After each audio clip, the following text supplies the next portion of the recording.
Então, sem mais demoras, boa tarde a todos. Cabe-me a mim apresentar o nosso primeiro palestrante, Ricardo Pires, oficial bombeiro de segunda dos Bombeiros Voluntários de Carcavelos e São Domingos de Rana e também enfermeiro no Serviço de Medicina Intensiva da Unidade de Saúde Local de Saúde de Santa Maria, peço desculpa. Sem mais demoras, passo a palavra.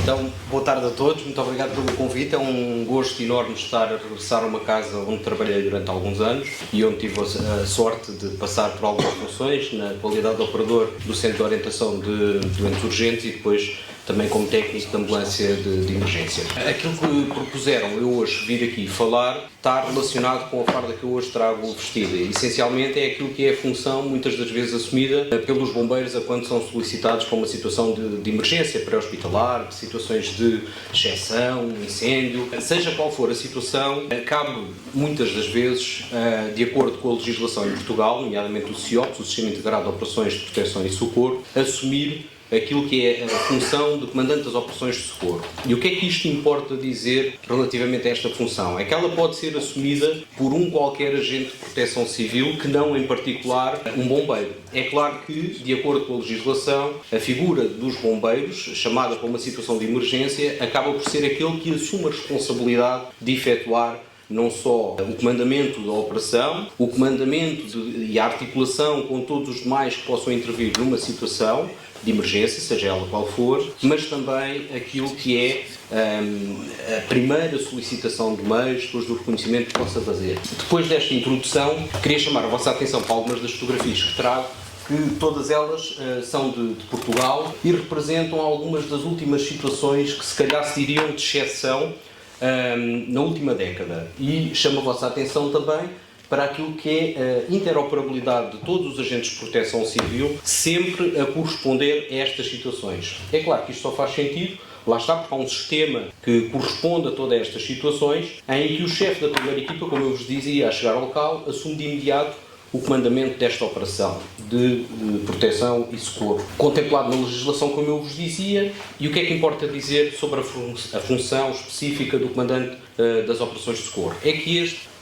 ao chegar a uma situação de emergência, aquilo que parece às vezes muito pequeno, facilmente se torna muito grande, pela dimensão e pela complexidade destas operações. Para isso importa que esta pessoa tenha aqui alguma capacidade de discernimento, de reconhecimento, de antecipação, e isso vai estar relacionado com algumas mnemónicas que ele pode utilizar para a sua tomada de decisão. Nomeadamente, aquilo que ele vê, começa logo por estar a chegar ao local, reconhecer que é uma situação que poderá fugir às suas capacidades de resposta, delinear aquilo que é o seu estacionamento dos veículos inicialmente que chegam de uma forma estratégica, defensiva, a proteger toda a área da operação onde ele vai desenvolver o seu plano estratégico de ação, mas também, por outro lado, perceber se aquilo que foi a informação para a qual ele foi chamado, com aquilo que ele está a observar ao chegar ao local, corresponde à verdadeira realidade daquilo que era a situação, ou se corresponde a uma situação que foge completamente do seu controle, onde ele poderá ter que identificar situações de perigo iminente, sejam elas de incêndio, sejam elas de matérias perigosas, sejam elas de necessidade de equipas de encarceramento, sejam elas de derrocada, de submersão, ou seja outra qualquer situação em que fuja às suas capacidades iniciais, não só de corresponder à operação, mas por outro lado também de gerir os meios que vai ter que empregar naquele teatro de operações. E isto torna-se muito importante, porque muitas das vezes este comandante das operações de socorro, uma vez que chega em primeiro lugar ao local, ele não tem capacidade de tomar todas as decisões. É completamente impossível, muitas das vezes, assumir todos os papéis, articular todas as equipas e, portanto, a função de delegar algumas destas ações, em função dos elementos que ele possa ter, torna-se extremamente decisivo para que possa fazer a gestão da ocorrência. E isso é muito importante na complexidade das ocorrências, como anteriormente eu vos apresentei na imagem. Estas duas mnemónicas são internacionais, usadas em muitos países europeus e também fora da Europa, mas por outro lado em Portugal nós temos aquilo que é chamado o guia de comando. Pode ser um bom auxiliador de memória para a nossa tomada de decisão, não só porque eu consigo identificar um conjunto de situações que eu vejo essencialmente, e a partir daí eu também posso empregar aquilo que são as minhas equipas em determinado tipo de funções. E quando falamos em situações de exceção, como vos disse anteriormente, importa não esquecer que falamos de elevado número de vítimas, e para elevado número de vítimas há uma particularidade que eu gostava de chamar a atenção daquilo que muitas das vezes ainda não é feito em Portugal, de acordo com algumas das pesquisas que eu fui fazendo nos últimos tempos, até para uma tese de mestrado a desenvolver. e que tem a ver com o quê? Com a implementação de sistemas de triagem. Decidir quem é que vamos socorrer, como é que vamos socorrer, quando é que vamos socorrer e antecipar muitas das vezes aquilo que são os meios, ainda é uma fragilidade nas primeiras equipas que chegam ao local. E porquê? Porque lá está, as situações são de exceção, fogem à nossa capacidade de corresponder de imediato e ainda ficamos um pouco naquela expectativa de que eu sei que vêm muitos meios a caminho do local. Se não foram solicitados, provavelmente vão ser solicitados pelo Comandante das Operações de Socorro. E aqui também há uma chamada de atenção para esta situação, que é o Comandante das Operações de Socorro deve reportar sempre toda a informação ao Comando Subregional das Operações de Socorro e, por sua vez, o Comando Subregional das Operações de Socorro deverá articular com os demais intervenientes no teatro de operações. E esta é uma premissa que também deveria de acontecer desta forma, mas que ainda assim pode ser delegado pelo Comandante das Operações de Socorro no elemento pré-hospitalar mais diferenciado no teatro das operações, para que faça também, e deve de o fazer quando possível, a articulação com o Centro de Orientação de Doentes Urgentes, isto se ainda não houver um meio diferenciado do INEM no local, no teatro das operações. E porquê? Porque isso vai antecipar, como sabemos, por um lado o envio de meios diferenciados para o local, que muitas das vezes podem ser meios próprios do próprio Instituto, mas por outro lado pode também permitir a antecipação da recepção hospitalar em feridos que muitas das vezes vão carecer de cuidados diferenciados e que a premissa de quem sabe onde é que eles devem ser encaminhados e de quem faz esta orientação, como é óbvio, será do Instituto Nacional de Emergência Médica através do Centro de Orientação de Doentes Urgentes. E, portanto, esta relação deve acontecer desta forma e, por outro lado, o Comandante das Operações de Socorro deve estar capacitado para que estes meios também, quando solicitados, não venham a causar o caos naquilo que é a zona quente. E para isso importa relembrar, para quem não é ligado à área dos bombeiros e que não tem esta particularidade de vez em quando pôr em prática esta questão, definir pontos de trânsito afastados da zona quente, locais que onde possa estar alguém que seja o acolhedor dos meios de socorro a empregar no teatro das operações, permitindo que desta forma ele possa fazer, com algum controle, a gestão de todos aqueles que vão chegando, aqueles que vão ser empregos no teatro das operações, que vão ter ações concretas a desenvolver e que também, fruto daquilo que será o seu plano estratégico de ação, ele possa facilmente articular toda esta questão.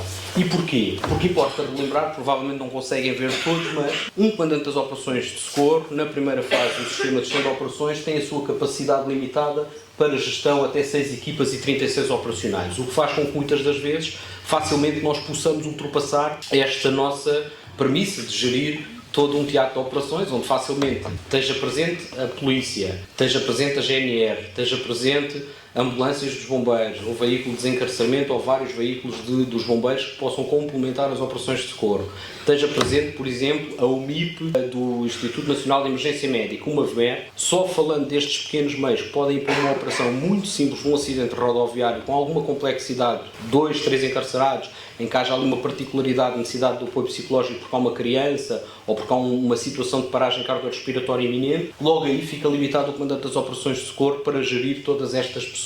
O que faz com que esta articulação tenha que ser muito bem definida, muito bem setorizada, muito bem delimitada, garantindo sempre que as questões de segurança, que estão sempre a cargo do comandante das operações de socorro, têm que estar salvaguardadas, o que faz com que esta figura tenha que estar num local facilmente identificado por todos aqueles que estão a operar naquele teatro das operações, de forma sobrelevada, com uma capacidade de visualização sempre permanente em toda a operação e que tenha também aquela que é a capacidade de articulação, por um lado, com o tal comando subregional, correspondendo a todas as informações que constantemente ele tem que lhes comunicar, dando nota do que é que os trabalhos estão a ser, quais os trabalhos estão a ser feitos, quais as ações a ser tomadas, quais os meios a serem solicitados, mas por outro lado também que tenha a capacidade de controlar todos os outros que estão no teatro das operações e que lhe possam fazer chegar a informação daquilo que são as suas necessidades. Portanto, isto é um sistema evolutivo, deve funcionar de forma articulada e como notas finais, até porque me tinham dado aqui 10 minutos para corresponder a esta que é uma ação que às vezes acontece em 10 minutos, eu chego, eu vejo, eu estou, eu peço, eu faço. E dizendo isto,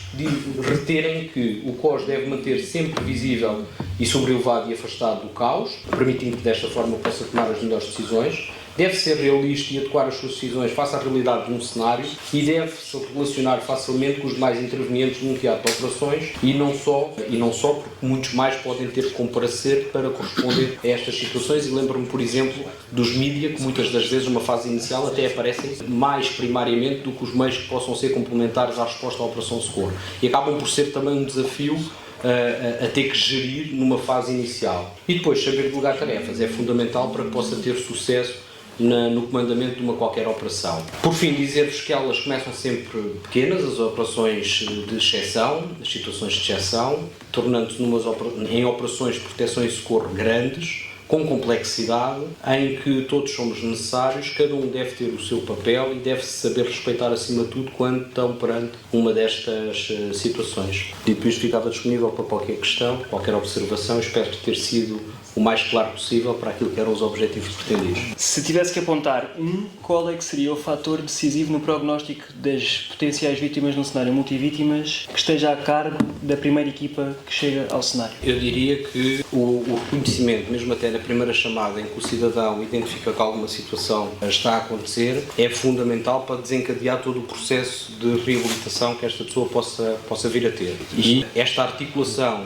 institucional dos vários intervenientes numa operação de proteção e socorro cada vez mais tem que funcionar de uma outra forma, permitindo que desta maneira a qualidade de vida expectável após a situação que tenha acontecido seja desejada. Ou seja, por um lado o reconhecimento, por outro lado a decisão de quais os cuidados a prestar, e para isso sistemas de triagem em contexto pré-hospitalar têm que funcionar. Para isso tem que haver cada vez mais formação, cada vez mais treino institucional e cada vez mais implementação nos teatros de operações que são verdadeiramente de exceção, permitindo que desta forma seja também mais fácil a quem comanda estas operações gerir e corresponder às expectativas necessárias. E isso certamente trará ganhos em saúde expectáveis. Porque uma das coisas que, se calhar, quem está do lado da relação médica, quando envia mais para um potencial cenário multivítimas e que às vezes dizem-nos número de vítimas desconhecido, parece-me que por vezes podemos pecar um bocadinho pelo atraso no conhecimento ou na chegada ao CODU da informação de quantas vítimas e como é que as vítimas estão. E questionava como é que considera que neste momento, ou qual é que é a razão do atraso neste momento e como é que podemos colmatar esse atraso no futuro. Eu tenho uma particular vantagem, que é de ter trabalhado no Centro de Orientação de Doentes Urgentes como operador. Mais tarde trabalhei no antigo CCO, da AlmoçaGM, depois no Comando Distrital das Operações de Socorro em Lisboa e agora numa fase, até há pouco tempo atrás, no Comando Nacional, em Carrasquilho. E sazonalmente, o que fazia com que estivesse ligado a algumas das operações de incêndios e acompanhei algumas destas operações. Aliás, houve uma operação complexa, que foi a de Castelo Branco, na A23, que tive a particular oportunidade de ir na viatura de intervenção em catástrofe, aqui com o amigo Bruno Borges, se bem se recorda dessa situação, fomos para lá, em que eu estava como operador no Centro de Orientação de Doentes Urgentes, e ele lembrava, se calhar, esse caso para explicar essa situação, em que a primeira informação que o CODU de Coimbra transmite ao CODU de Lisboa é que necessita da viatura de intervenção em catástrofe, uma situação que era de exceção, em que acontece ao fim do dia, numa autoestrada, numa zona rural, em que a chegada de meios acaba por estar limitada pelos acessos da autoestrada, em que a primeira chamada era que o autocarro teria caído uma ravina e que estaria com a sua lotação completa.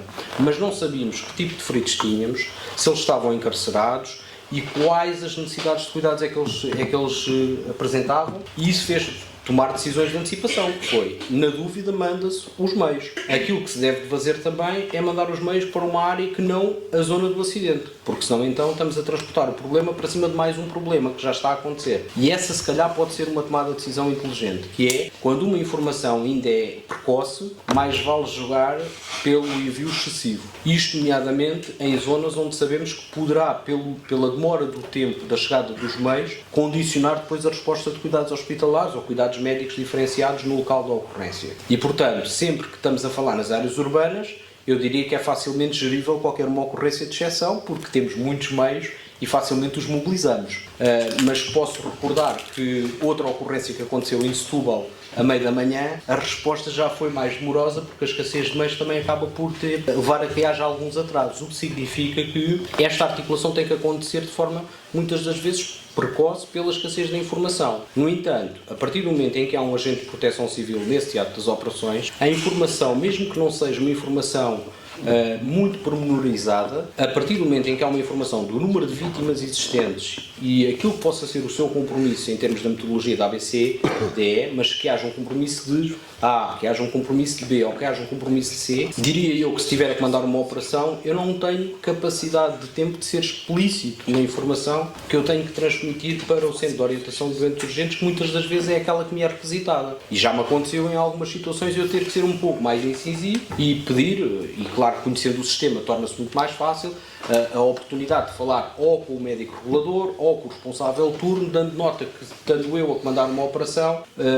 necessitaria de agilizar o processo da informação que tinha para dar face à dimensão da ocorrência e a dimensão das necessidades que ela possa apresentar, não só em termos de meios, mas também em especificidade técnica daquilo que possa ser necessário. É claro que isto na área urbana, eu volto a relembrar, que é fácil, depois a seguir ter a resposta necessária do envio dos meios. Quando falamos das áreas rurais, onde possa ser necessário a evacuação de algumas vítimas por necessidade de helicóptero, torna-se muito mais desafiante e muito mais demoroso, até porque sabemos que estas ativações carecem de alguns procedimentos operacionais, o que faz com que, se calhar, este processo possa ser revisitado e possa ser agilizado nesta ótica de corresponder mais rapidamente a estas situações. E com isto acho que correspondi à pergunta. Antes de mais, dar os parabéns pelo tema demonstrado e questionar este tema que é de extrema importância e que a qualquer momento pode acontecer. No seu ver, qual seria a importância e a melhoria, tanto no desenvolvimento das práticas dos First Responders que nós temos na prática da triagem, e qual seria também o que poderia se adequar no que toca ao material utilizado no local onde seria colocado, seja nas ambulâncias, seja nos carros de primeira intervenção. Qual seriam as melhorias, a seu ver, que poderíamos fazer, até porque no universo, a nível de bombeiro, percebemos perfeitamente que é uma escassez a nível de formação e de material. Qual seria a abordagem que se poderia melhorar? Eu diria que cada instituição tem que também ter a capacidade empreendedora de evoluir naquilo que são as boas práticas, ou seja, eu não diria que a formação é escassa, eu diria que ela existe, está bem concebida.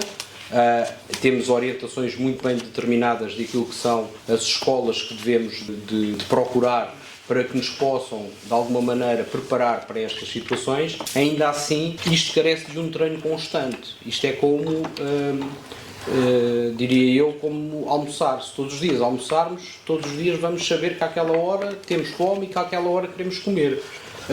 Realizar triagem pode ser feito e deve ser feito até por aqueles que são menos diferenciados, que é para termos a certeza que aquilo vai funcionar e que eles vão seguir à risca aquilo que são as orientações que estão definidas, ter umas etiquetas e facilmente ir cumprir no menor tempo possível aquilo que é a definição de quais é que são críticos e quais é que não são críticos e quais é que até têm que sair logo imediatamente do local. É claro que, falando no comandante das operações de socorro e depois passando, como é óbvio, isto vai ser um sistema evolutivo e a seguir alguém vai falar da fase seguinte, o comandante das operações de socorro, quando chega a um local, se deparar com uma situação de um elevado número de feridos e que tem alguns encarcerados em que só tem normalmente aquilo que é o material da ordenança que sai primariamente para estas situações, em que sabe que vem a polícia, sabe que vem um veículo de bombeiros, seja ele para combate a incêndios, seja ele para desencarceramento, seja ele para o que for. E habitualmente uma ou duas ambulâncias, ele quando chega ao local ele tem que tomar decisões e sabe que vai ter um delay temporal até que chegue a primeira viatura médica ou até que cheguem os meios necessários para que ele possa, mais, lá está, delegar, supervisionando aquilo que está a acontecer de acordo com o seu plano estratégico de ação.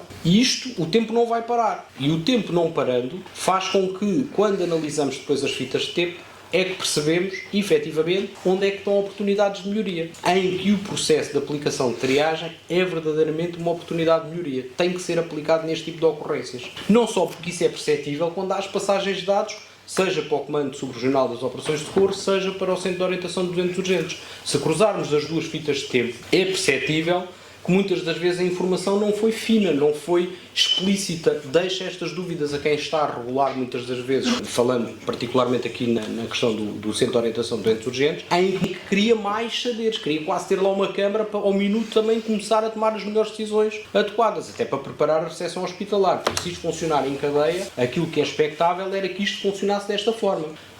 Acontece que nas ocorrências de maior complexidade, e falo daquelas que são nacionais, nem sempre esta particularidade acontece. Daí que incidir naquilo que são os padrões definidos pela Escola Nacional de Bombeiros para a implementação de triagem, naquilo que são os padrões definidos pelo Instituto Nacional de Emergência Médica e treinar. E quando eu digo treinar, é treinar todos, os bombeiros, a polícia, porque tem um papel muito relevante naquilo que é a definição da área de segurança e na gestão da própria ocorrência e na criação de acessos, muitas das vezes para a chegada dos meios, mas também depois dos meios para as unidades hospitalares, seja a polícia municipal, que muitos municípios a têm e pode ser otimizada nesta ótica, seja aquilo que é a polícia de segurança pública, seja a GNR, e por outro lado envolver todos os demais intervenientes, para que eles também possam sentir parte deste treino, porque a cada momento e a partir do momento em que eles vão chegando ao teatro das operações, às vezes pode ter a ver necessidade de empregar os meios para outras funções que não aquelas que são as principais para o que eles apareceram. E, portanto, o treino torna-se fundamental e eu acho que, tal qual como é importante todos sabermos fazer suporte básico de vida e todos sabermos ligar 112, é muito importante aos agentes de proteção civil, em particular aos primeiros a chegar a uma operação de salvamento e socorro, saber fazer triagem. Porque a qualquer momento eu posso ter que também assumir essa função. Não quer dizer que, por ser oficial bombeiro, vou assumir sempre o comandamento de uma operação. Posso ir numa ambulância, posso ir a passar no meu próprio veículo e ter que assumir aquela ocorrência até que chegue outros e que eu lhe tenha que transferir o comando e possa ter que tomar uma qualquer ação e possa ter que desenvolver ações de triagem, até para comunicar com estes dois centros, envolvendo aqui o Sistema Integrado de Emergência Médica e o Sistema Integrado de Operações de Proteção e Socorro, para corresponder conjuntamente a esta particular operação de salvamento e socorro. Obrigado, Ricardo. Muito boa tarde a todos. O meu nome é Bruno Borges. Em primeiro lugar, agradecer ao INEM o convite que fez à NPC e em nome do Sr. Comandante Nacional para moderar esta mesa e pela sugestão que fizeram ao meu nome em particular. Como muitos de vocês sabem, eu sou funcionário desta casa. Esta casa entende-se o Instituto Nacional de Emergência Médica. Passado 1 ano e 1 mês de ter saído de cá para desempenhar outras funções numa outra casa e vir moderar uma mesa que acaba por ser um pouco ingrato para mim e para o Tiago. Porque trabalhámos juntos nesta área e é uma área que muitos sabem que me diz muito. E também trabalhei aqui muito, desde 2001 como operador, foi por onde eu comecei também, tal como o Ricardo. E o caminho faz caminhando e cá estamos. Bom, agradecimentos feitos. O próximo moderador é o enfermeiro Tiago Augusto. Tiago Augusto ingressou nesta área do pré-hospitalar em 2003, ainda como bombeiro voluntário, no Distrito de Viseu. Concorreu à data tripulante de ambulância de emergência, portanto os TAE, os elementos pós-Euro, em 2007 e, ao mesmo tempo, enquanto técnico de ambulância de emergência, fez o seu curso de enfermagem e portanto, licenciou-se em enfermagem, hoje enfermeiro especialista. Mais tarde também integra as ambulâncias CIV, na área do Alentejo, onde elas começaram. Fez o curso SAV, fez VMED, fez helicóptero. Mais tarde é chamado para integrar as equipas de intervenção em situação de exceção que já tinha e foi musculando. Também as equipas de apoio à saúde de altas entidades, enquanto operacional, e as equipas de apoio às forças de segurança, uma competência que o INEM implementou e desenvolveu e hoje em grande escala desde 2010. Por último e não menos importante, tanto embora enfermeiro, atualmente é o coordenador da Unidade de Planeamento de Eventos e Protocolo de Estado e Gestão de Crises do INEM. Muitas vezes brincava e brincamos em contexto formativo e para aprender. E há uma semana isso aconteceu. Quando o cidadão tem problemas, liga 112. Quando as situações têm vítimas, chama o INEM. E o INEM, quando tem problemas, chama o PEC. E, portanto, foi isso que nós fizemos durante muitos anos. É esse o papel do Tiago neste momento e da sua equipa. A resolver os problemas que são diferentes dos problemas do dia-a-dia, que são as situações de exceção. Tal como o Ricardo disse, há uma fase inicial. As operações só começam de duas maneiras. Ou pequeninas ou muito grandes. E no meio é que está o equilíbrio. E, portanto, Tiago... Boa tarde a todos. Cumprimentar a doutora Fátima Rato, diretora do departamento, em nome do Instituto. Cumprimentar os meus colegas de mesa e vocês que vieram aqui perder o vosso tempo para nos ouvir falar de uma mesa que é dos 8 a 80. E eu, só por causa das coisas, joguei no Totoloto hoje e pode ser que corra bem ou corra mal, porque nunca sabemos como é que vamos terminar este dia. Muito bem, obrigado pela apresentação. E, portanto, também tivemos muitos 8 a 80 e, portanto... tudo faz parte daquilo que é uma situação de exceção. Eu espero trazer-vos aqui algum conteúdo que nos permita, acima de tudo, refletir. O meu colega de mesa já fez uma introdução àquilo que era o sistema de gestão de operação, o SGO, e aquilo que é o CIOPS a funcionar, digamos assim. E, portanto, aquilo que eu vos trago aqui é, quando estamos numa situação de exceção, o que é preciso fazer, qual é que é a essência, qual é que é o contexto e como é que o INEM, na área daquilo que é a resposta à saúde, vai fazer a sua gestão articulada de recursos, e nós sabemos que isso permite salvar vidas. Portanto, vai haver pessoas que poderão efetivamente morrer, portanto não conheço, ou são poucas as situações de exceção em grande escala que não causam vítimas mortais. Aqui a nossa capacidade é tentar diminuir esse risco ou essa probabilidade numa grande situação de exceção. E para isso existem vários tipos de situações de exceção: incêndios florestais, incêndios urbanos, acidentes, atropelamentos, terrorismo. E aqui existem duas diferenças de ocorrências. Portanto, existem ocorrências no âmbito security e no âmbito safety. E importa aqui perceber, até porque o INEM costuma jogar sempre com vários parceiros, não só dentro daquilo que é o SGO, mas naquilo que são outro tipo de operações, e portanto importa aqui perceber onde é que nos vamos enquadrar e de forma é que vamos. Este autor, o Quarantelli, é muito identificado no nosso manual do INEM. Eu vou começar só por ler este primeiro parágrafo até concluir toda a citação. A efetiva das crises requer tanto de improviso como de preparação. Se falta a primeira, a gestão perde flexibilidade frente às condições em mudança. Se falta a segunda, perde a clareza em alcançar as respostas essenciais. E portanto, isto fala-nos logo em improviso. Improviso que pode ser uma palavra muito pouco profissional ou pode nos levar até a um nível de amadorismo. Mas quem tem efetivamente esta responsabilidade de gestão estratégica de operações, gestão estratégica de cenários, e não gestão clínica, entenda-se, são dois ramos completamente diferentes, tem que efetivamente jogar com esta capacidade de improviso e de adaptação, porque caso contrário o desfecho poderá ser bastante pior. E eu vou tentar clarificar isto até ao final da minha apresentação. O seu enquadramento, as atribuições do INEM no âmbito daquilo que é o Decreto-Lei 34 de 2012, define orientar a atuação coordenada dos agentes de saúde nas situações de catástrofe ou calamidade. Portanto, não estamos a fazer nada que não esteja já previsto. E para isso o INEM, desde 2015, tem uma unidade, antes também tinha outras subunidades que foram ocorrendo, mas esta é a atual e chama-se UPEC. É a Unidade de Planeamento de Eventos, Protocolo de Estado e Gestão de Crises. É uma unidade funcional do INEM, inserida dentro do Departamento de Emergência Médica, e tem a responsabilidade e competência de gestão e coordenação em 4 grandes áreas. Uma delas é o planeamento de eventos e eventos mass get, outra, Protocolo de Estado, que envolve aquilo que é a gestão e coordenação de saúde das entidades, a gestão de crises, mais especificamente situações de exceção, acidentes graves ou calamidades, e por último e não menos importante, o apoio às forças e serviços de segurança, incumbindo assim a coordenação de operações de segurança no âmbito security. E assim sendo, um breve enquadramento destes 4 temas: eventos de massas, grandes eventos, assumir aquilo que é o dispositivo médico indicado para aquele evento, para aquela situação, para aquele objetivo, que tantas pessoas se reúnem com um objetivo comum de estar ali presentes, e preparar-nos sempre para aquilo que será o pior, com a certeza que aquilo que poderão ser as ocorrências em massa serão sempre, ou poderão ser sempre, superior aos recursos disponíveis. E, portanto, temos que começar aqui a trabalhar na lei das probabilidades e garantir que este dispositivo poderá ter a necessidade de ser musculado para responder a uma situação de exceção. Protocolo de Estado, algumas fotografias das nossas equipas que acompanham altas entidades integradas com as forças e serviços de segurança no âmbito das suas competências. E, portanto, isto é algo que vem inserido e está em enquadramento legal, portanto, não é um lobby do INEM.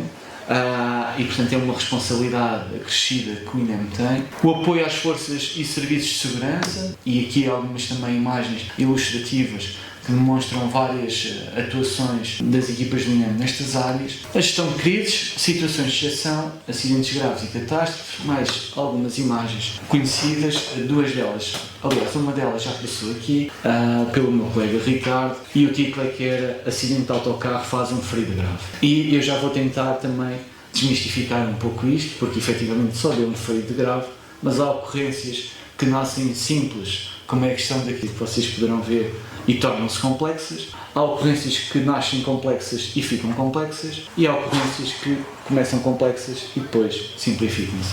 E este é um desses exemplos. O que é uma situação de exceção? Hoje falávamos de bom senso, mas o bom senso é algo que eu não consigo transmitir a ninguém, e isso é algo muito pessoal e individual, e portanto o bom senso de uns pode não ser o bom senso de outros, ou a capacidade de análise de uns poderá também ser diferente. E uma situação de exceção, eu posso entender uma situação de exceção e definir aquilo que é o tipo de ocorrência, como posso estar de serviço de ambulância, sou só uma equipa e tenho um acidente com um veículo e tenho 5 vítimas, e tenho uma equipa para 5 vítimas. Isso é ou não é uma situação de exceção?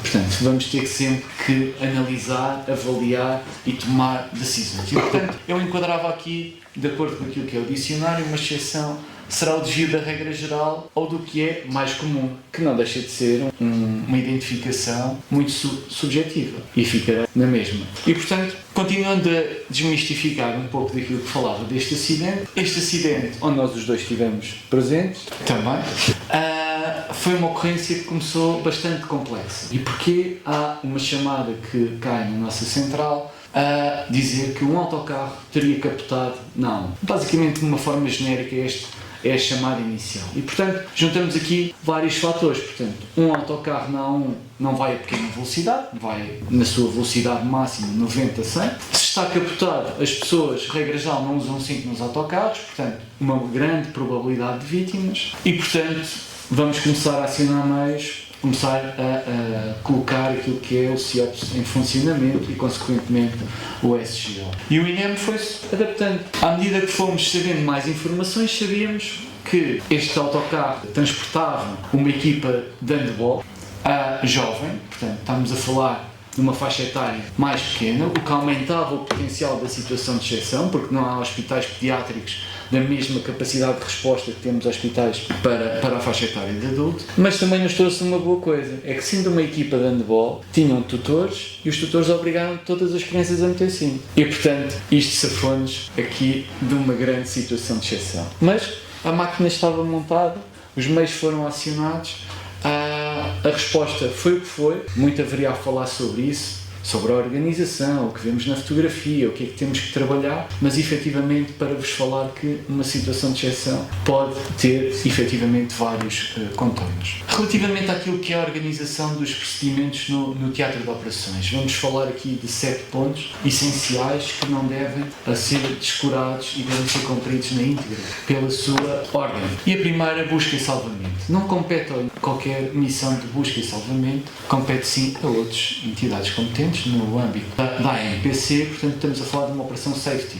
Triagem primária, apesar do INEM também estar capacitado, isto são teorias que nós poderíamos discutir e já discutimos, e o Ricardo já falou aqui, cada vez deverão ser elementos menos diferenciados e efetuá-las para que as equipas mais diferenciadas sejam capazes de receber e começar a tratar as vítimas. Primeira na hora de evacuação, segunda na hora de evacuação, primeira na hora de evacuação para uma triagem secundária, e aqui sim pretendemos efetivamente identificar aqueles que são feridos graves, portanto os nossos feridos P2 e P1, a estabilização inicial num PMA ou num ponto que foi criado para o efeito, evacuação secundária para o tratamento definitivo. E estas são as fases que nós podemos identificar ainda uma potencial oitava que tem a ver com o transporte interhospitalar destes doentes graves, que também é responsabilidade do INEM. Como é que fomos evoluindo? Fomos trabalhando e tentando, à semelhança daquilo que também foi demonstrado o guia de comando, trabalhar num documento para que os nossos meios diferenciados pudessem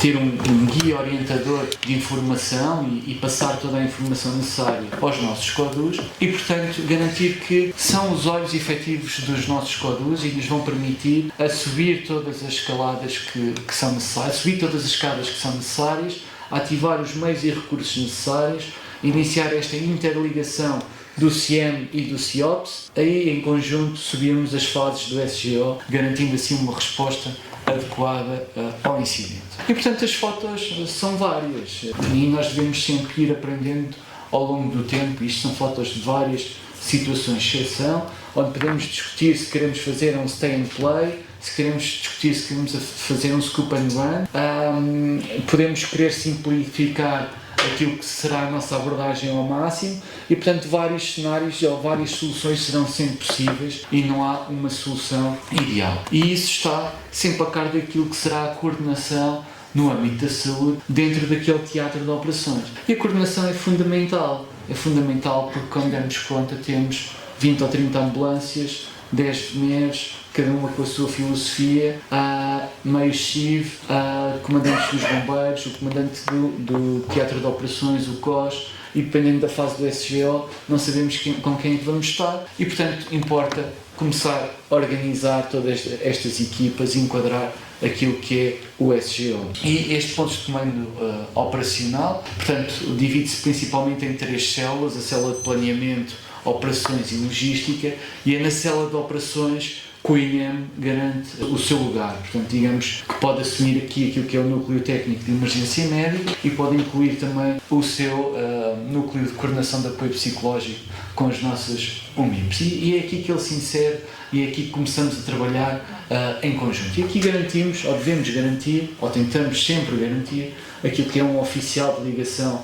neste posto de comando e que tenha uma capacidade estratégica para a articulação e gestão da situação. Isto entre a fase 2 e a fase 4 do SGO foi identificado pelo INEM a necessidade de nós identificarmos estes profissionais e, portanto, criámos aqui uma série de coletes identificadores para funções que já tínhamos, mas para melhorar também a articulação inter-entidades. E, portanto, nós sabemos que no posto de comando temos um oficial de ligação, tem um colete de cor branca, e no teatro de operações, em conjunto com a nossa VIC, temos elementos que vão efetuar a triagem primária, o médico líder do PMA, evacuação secundária, etc. À medida que esta ocorrência mais complexa vai ficando, as fases de SGO vão aumentando até ao nível 7. E aqui, obrigatoriamente, o INEM tem que acompanhar e acompanha, sendo que no posto de comando operacional já existe um coordenador do INEM, um responsável de operações e o oficial de ligação mantém-se naquele posto de comando. E, portanto, estamos a falar da parte estratégica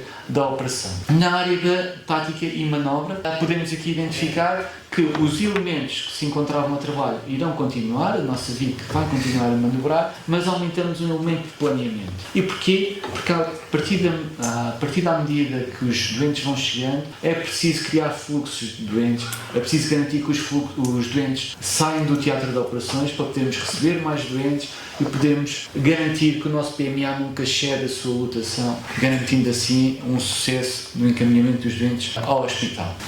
O INEM acompanha com dispositivos, acompanha com viaturas e tenta garantir aquilo que é toda a gestão da operação com o núcleo técnico de emergência médica em conjunto com a AMPC. Dispomos ainda daquilo que é a sala de situação nacional, portanto ela permite ou aumenta a capacidade de gestão estratégica dedicada às situações de exceção, onde garantimos um fluxo de informação adequado juntamente com o nosso Conselho Diretivo, o Departamento de Emergência Médica e depois com os mais altos níveis de todas as outras entidades intervenientes no CIEM e no CIOPS, ou então na área, no ramo, na vertente security, com as forças e serviços de segurança. Este caso foi uma das situações de exceção mais conhecidas, que mais foram abordadas ultimamente, Tondela, e portanto é aquela ocorrência que nasce complexa e que não vai deixar de ser complexa. Portanto, quando existe um elevado número de queimados, esses queimados não vão deixar de estar queimados rapidamente e, portanto, a partir daqui o prognóstico será sempre muito reservado. E aí sabemos que temos que acionar os meios todos num limite o mais rápido possível para responder a esta ocorrência. Isto é de facto uma ocorrência que correu bastante bem, onde em meia dúzia de horas, 12 horas, ativámos 4 helicópteros, vários meios de emergência médica, 2 VICs, 6 helicópteros e, portanto, conseguimos garantir um transporte massivo de vítimas até aos hospitais. E, portanto, aqui começámos de noite e acabámos de dia com transportes arrojados, vítimas efetivamente graves, que tentámos distribuir por todo o país nas melhores condições. E foi efetivamente uma ocorrência que correu muito bem e todos os intervenientes deste sistema interagiram, trocaram informações, trocaram opiniões, estiveram de uma forma interventiva no sistema e que permitiu o sucesso desta operação. E portanto, aqui em jeito de síntese e até ao meu último parágrafo, eu sei que tem que haver obrigatoriamente uma sinergia de forças, porque senão o INEM sozinho não vai trabalhar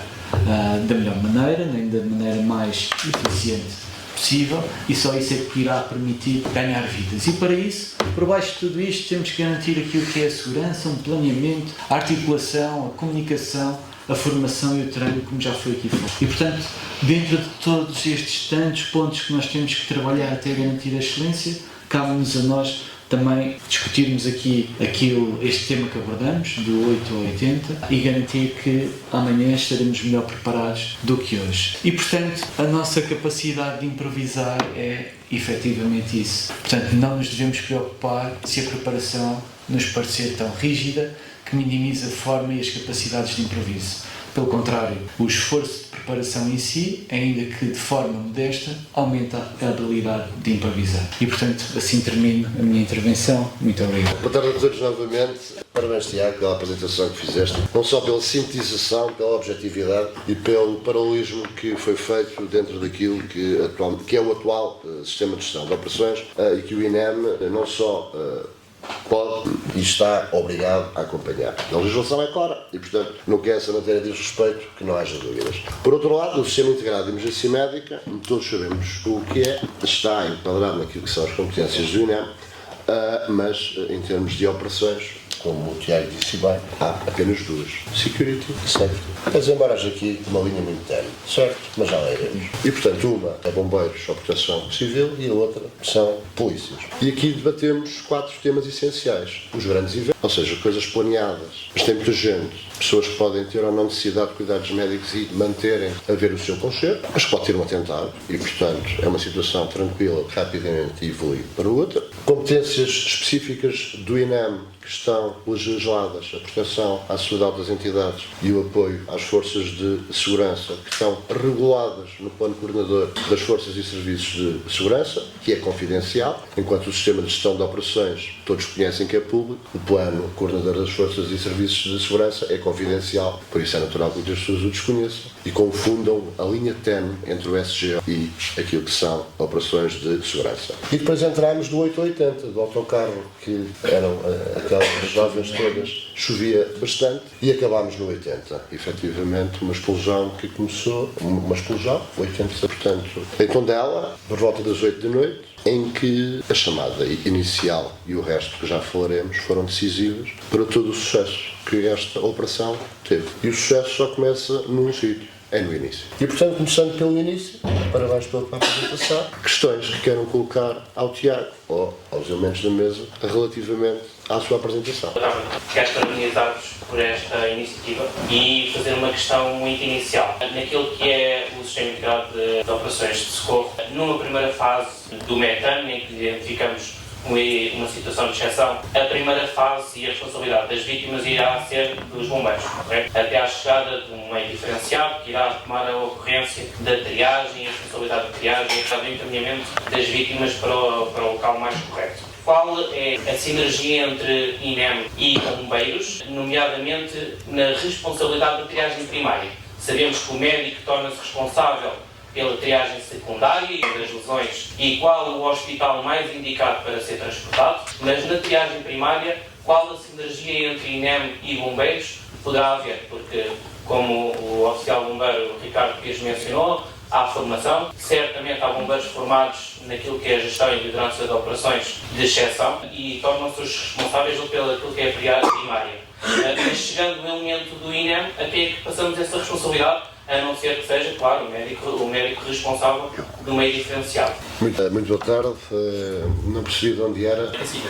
Muito bem. Começando aqui pela parte da moderação. Bom senso. Temos a noção que o país não é. Temos a noção que o acesso à formação e o tipo de formação não é igual em território nacional e a capacidade existencial também não. Mas temos uma certeza, 90% das ocorrências, 92% para ser mais preciso, das ocorrências pré-hospitalares são executadas pelos bombeiros. Mas também temos que perceber, quando dizemos isto, o que é que estamos a dizer. O que o Estado português e o INEM, o Governo, o Instituto Nacional de Emergência Médica, tem o seu padrão, tem a sua doutrina, tem orientações políticas. Isto só já lhe respondo à pergunta. E quem faz 90% são os bombeiros. Porquê? Porque há um acordo entre as partes e há um pagamento aos bombeiros. Se nós formos aqui ao lado de outros países, se calhar 90% é feito por privados. E, portanto, temos que perceber quem é ou quem são os que estão mais próximos das nossas vítimas. E têm que ser esses os primeiros,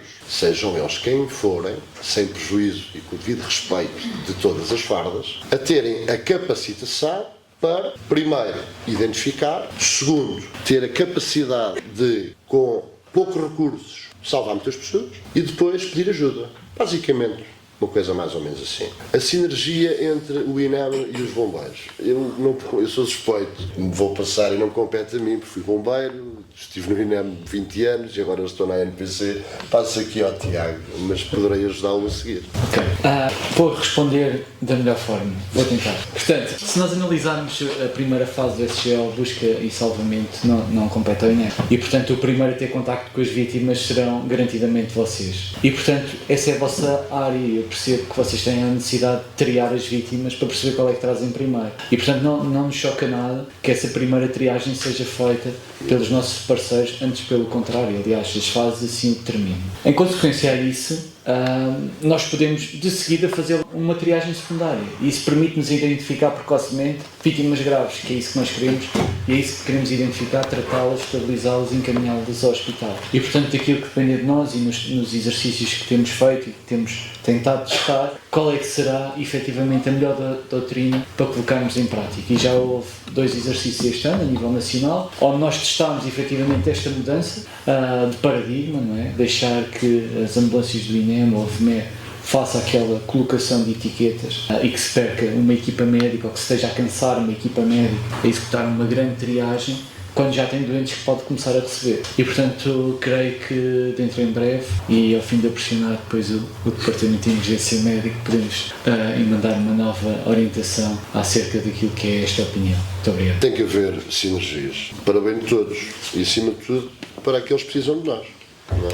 E, portanto, já bem basta muita coisa que anda por aí. E hoje são as vítimas que nós vamos socorrer, mas amanhã podemos ser nós as vítimas. E, portanto, enquanto cá andarmos, tentamos melhorar o sistema, seja naquilo que for, um bocadinho para salvar as nossas vítimas, para os sistemas, já fizemos alguma coisa. Ou eu, pelo menos, durante cá andar, assim farei, e é com muito gosto que vejo aqui algumas coisas. O que o Tiago disse, e nós recentemente fizemos 3, hoje já fizemos um seminário e vamos fazer outro exercício regional, em parceria, no próximo sábado, em que todos os atores estão envolvidos. E, portanto, pese embora isto nos exercícios, por norma, corra sempre tudo bem, não é? Mas não é isso que nós queremos.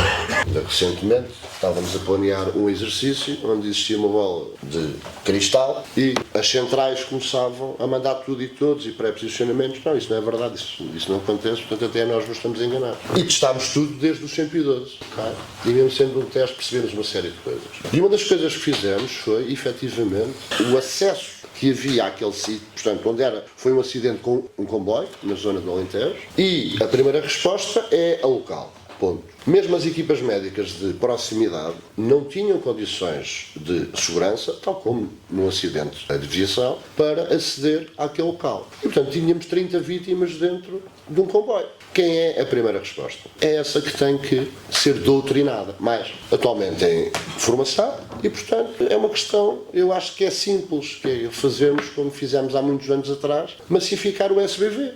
Não podemos ter, neste momento, 4 ou 5 níveis de competências e eu, enquanto português, se tiver um infarto aqui à porta, sou tratado de uma maneira, se for em Bragança, é de outra. Se tiver um acidente aqui no Marquês, aparecem-me 5 enfermeiros. Se tiver um acidente lá em baixo, aparece-me uma enfermeira. Mas aí entra a exceção. E aí a exceção é com os menores recursos que eu tenho, salvar o maior número de pessoas. E quem é que faz a triagem primária? Acho que já fomos muito claros. E qual é a posição e a mudança de paradigma que se pretende fazer. Vamos ver se conseguimos. Naturalmente, quando a equipa médica chega, do ponto de vista clínico, que não haja dúvidas, o elemento mais diferenciado, e volto a reforçar, do ponto de vista clínico, do ponto de vista da gestão da operação, é muito claro quem é o responsável. Ok? Que não se confunda gestão e coordenação com clínica. Tá? Muito obrigado. Sim, querias dar uma... Posso dar uma nota? Se me permitir só complementar esta questão colocada, há pouco eu tentei passar esta mensagem que se calhar pode não ter sido totalmente perceptível, que tem a ver com o seguinte: o comandante das operações de socorro é o primeiro que chega, vai fazer o reconhecimento, vai empenhar os seus meios em ações de acordo com o seu plano estratégico de ação e é o responsável sempre pelas definições das áreas de trabalho que são definidas lá para corresponder à ocorrência. É claro que ele, com a primeira equipa no local, pode fazer algumas coisas, não vai conseguir fazer todas. E é claro que isto é uma operação que é evolutiva. Portanto, à medida que os meios vão chegando, também diz as boas práticas que se devem de apresentar a quem já lá está. O que é que eu quero dizer com esta apresentação? É que o comandante das operações de socorro, tendo a perfeita noção daquilo que está a acontecer a cada momento, vai articular conjuntamente com os demais que vão chegar para alterar aquilo que é a sua decisão inicial, ajustar aquilo que são as boas práticas ou determinar outras orientações para que todos possam se sentir envolvidos naquela ação. Mas isto tem uma particularidade. E há momentos em, como é óbvio, é permitido que se calhar o clínico tenha que ser necessário na zona quente até para a tomada de decisão em função daquilo que até possa ter sido implementado pela primeira triagem que tenha sido feita. Identificou-se que a vítima tinha determinado tipo de complicações, não se ficou confortável com essa avaliação e chama-se o clínico para ir avaliar aquela decisão, alterar, implementar, desde que tenha equipamento para o efeito, desde que tenham sido criadas as condições de segurança para que ele possa intervir na zona quente, mas também sabemos que em função da gestão da ocorrência, das várias fases do sistema de gestão de operações, há uma setorização que deve ser implementada, há uma organização que tem que ser cumprida e também sabemos qual é que é o papel de cada um, em momento nenhum ele se deve atropelar, seja em que circunstância for. E, portanto, isto é algo que não vai ser correspondido de imediato, vai ser evolutivo e vai crescendo. Mas acho que é preciso olharmos para isto com seriedade, com seriedade e perceber, por muita ferramenta que existe, por muita doutrina que existe, por muitas fases do SGL, por muita organização, só quem nunca esteve sozinho num cenário complexo, ou que é o primeiro a chegar, e tem um treino lá à frente e mete as mãos à cabeça. A mim já me aconteceu. E ando cá há muitos anos e já tive em muitas. E agora? Isto não me ensinaram em lado nenhum e eu nunca vi isto à frente. Este é o primeiro problema que numa situação de exceção acontece. Há o primeiro meio de socorro que chega lá. Seja bombeiro, seja enfermeiro, seja o médico da VMER. Há muitos anos, um acidente de autocarro aqui ao pé da Crel, a primeira VMER que lá chegou, o médico da VMER era o seu primeiro turno. Portanto, capacidade é que tem em termos, e era a VMER de Lisboa. É preciso olharmos para isto e até com muita experiência, é a capacidade de fazermos o quê? De pôr o sistema a funcionar. Na terra do meu pai havia um senhor que dizia, já se vê, que era o Faustino Aguenta. E o Faustino Aguenta era aquele senhor que esperava que as coisas lhe chegassem e ele decidia. E diz-nos a história também, isto mesmo. Para quem? Isto mesmo. Que é, quanto mais tarde eu pedir ajuda, mais tarde a ajuda vai chegar. Isto aplica-se ao 112, quando eu tenho uma pessoa caída na rua, ou enquanto eu chego a uma situação e eu olho para aquilo e percebo, eu garantidamente não vou dar conta deste recado. E aqui tem que haver, existiu, e já lá iremos, uma mudança de paradigma. E houve aqui duas operações que falámos, e as duas tinham potencial para correr mal, para correr muito mal do ponto de vista organizativo. Naquela que não nasce complexa a ocorrência normal e que vai acontecendo, nós temos a capacidade de a acompanhar e rapidamente passar para a frente dela e estarmos 3 dias à frente da ocorrência e planear a longo prazo. Isso é fácil. O problema é que quando nós lá chegamos, sozinhos, sem experiência, e temos 30 queimados graves. No centro do país, um dos hospitais mais próximos, Viseu e Coimbra, e com uma vaga de queimados no país, nesse dia. E, portanto, é preciso perceber onde é que tem que se começar. E onde se começa é na ajuda. Depende é dos níveis onde nós estamos. E temos de ter a capacidade e a humildade de dizer para cima. Não, isto está acima das minhas capacidades. Mas de cima também temos que ter a capacidade de assumir o que temos que avocar a um nível superior e o que não temos que avocar a um nível superior. Há situações de exceção que se avocam a um nível superior no primeiro minuto. Então dela foi esse exemplo. Há outras que deixamos andar, até perceber onde é que nós nos enquadramos. E depois é algo, como o Tiago disse, que é o bom senso, que é algo que não é mensurável. Tem que haver aqui um equilíbrio, e o equilíbrio tem que ser feito pela doutrina e pelo comando, aliado também com aquilo que é a prática clínica. Se vão morrer pessoas, vão. Se nós conseguimos, e por norma a Proteção Civil, o conceito é repor a normalidade nas grandes ocorrências. E há sítios que nós chegamos onde não havia normalidade, como é que nós a vamos repor? Não havia recursos médicos, como é que nós os vamos repor? Por exemplo, em Moçambique, por exemplo, em Timor, nós cá também temos que fazer a mesma coisa. E temos que pensar, acima de tudo, enquanto profissionais ao nosso nível, se eu já fiz aquilo que é necessário para me virem ajudar rapidamente. Porque na clínica há uma diferença muito grande entre um ponto de situação e uma passagem de dados. 90% das ocorrências nós estamos habituados à relação de um para um. Um doente, uma vai à ambulância. Aliás, estão aqui muitos profissionais de saúde. E temos aqui mais uma enfermeira a duas. A coisa começa. Não temos muitas vítimas. Entra à clínica. E para que é que os médicos e os enfermeiros estudaram? Passar lá. E a muitos acidentes que nós chegamos, ou quando algumas equipas chegaram depois, a primeira equipa médica estava a reanimar a primeira pessoa que encontrou. Foi para isso que a pessoa foi treinada. Foi para isso que a pessoa estudou. Mas depois estavam a autocarro lá em baixo com mais 30 encarcerados que ninguém os tinha visto. É esta mudança de paradigma, e eu percebi, e percebemos ao longo destes anos no INEM, que é preciso, e é difícil dissociar um médico da vida e da gestão, se me fiz entender. E, portanto, ter um médico num teatro de operações e puxá-lo cá para trás, dizer assim, calma, vamos lá olhar para isto. Estão 30. Isto não dá para tudo. Okay? E tomar a decisão do que é que vamos fazer. 90% dos que eu é que seja mais ou menos, só que eu não sou médico, portanto estou à vontade. Mas é fácil, não respira. Mas se a primeira vez chega, e atenção que não é uma crítica, é apenas 20 e poucos anos de experiência disto, de situações de exceção, em que se a primeira vez chega e agarra-se ao primeiro doente a reanimá-lo e não diz mais nada, ok? Ou só ao fim de 2 horas tenho 2 doentes ventilados em 2 horas. Então dela, questões. Antes de mais ser a adaptação, também enfermeiro Tiago, em relação à unidade na qual está responsável neste momento, falou nos eventos mass gathering, os quais são mitigados e que se percebe que se as coisas correrem bem no espetacular, tanto lá as equipas estão de prevenção, mas se a coisa correr mal, aí também estão lá para dar resposta. Se os recursos forem insuficientes, como é que dá resposta a isso? Ou seja, tem gente escalada de prevenção para poder ir para o local e poder dar uma resposta acrescida, quando nós não sabemos ou não estamos à espera de uma situação que acaba efetivamente por ser de exceção, que não é planeado, tem também alguém para dar essa resposta. Os hospitais que estão à volta desses eventos que são considerados de mass gathering são informados e antecipam também as suas ações para poderem ter vagas e poderem planear os seus recursos. Isso acontece da mesma forma em todo o país. De que forma é que nós podemos melhorar isso? E a segunda questão, que é, quando os sistemas não falham, o que nós podemos fazer? Porque felizmente neste momento nós temos cada vez mais sistemas a interligarem-se, porque num hospital temos um HCIS, no outro temos um S-Clinic, no outro temos um Alert, e vamos para os internamentos e funciona de outra forma, e do pré-hospitalar para o intra-hospitalar, essa ligação também não acontecia e felizmente está a começar a acontecer, mas ainda não funciona a 100%. E, portanto, de que forma é que nós podemos otimizar estas questões todas? Obrigado. Muito obrigado. São efetivamente 2 questões bastante importantes. No que remonta a operações mass gathering planeadas pelo INEM e naquilo que é a nossa responsabilidade, há aqui fases importantes que nós não descuramos. Uma delas é o planeamento.